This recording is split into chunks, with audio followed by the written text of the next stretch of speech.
हमें क्वेश्चन दिया गया है एक्सेलरेशन और टाइम की वेरिएशन ऐसे है तो वेलोसिटी टाइम ग्राफ इसका प्लॉट करो।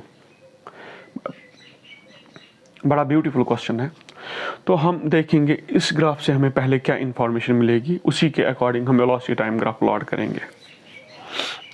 अब इस वाले टाइम के पोर्शन में अब एक्सेलरेशन जो है वो कांस्टेंट है और पॉजिटिव है। इसका ये मतलब है इस पोर्शन में हमारा जो वेलोसिटी है वो यूनिफॉर्मली हो रहा है इंक्रीज। यूनिफॉर्मली इंक्रीज होने का मतलब ये है कि जो स्लोप होगा ग्राफ का, एक तो वो पॉजिटिव होगा और दूसरा वो होगा जो स्लोप है वो कांस्टेंट है।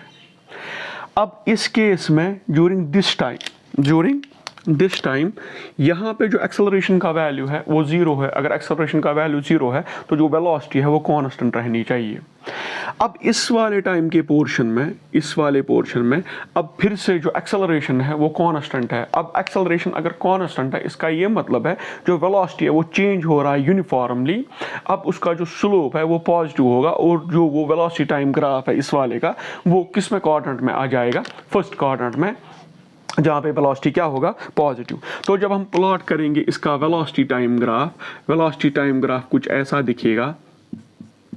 तो पहले कांस्टेंट स्लोप होगा, इस वाले में एक्सेलरेशन कांस्टेंट है। अगर एक्सेलरेशन कांस्टेंट है मगर वेलोसिटी चेंज हो रही है यूनिफॉर्मली, इस वाले पोर्शन में वेलोसिटी जो है वो कांस्टेंट है तो एक्सेलरेशन जीरो है। अब इस वाले पोर्शन में फिर से जो स्लोप होगा वो होगा कांस्टेंट और वेलोसिटी चेंज हो रहा है यूनिफॉर्मली।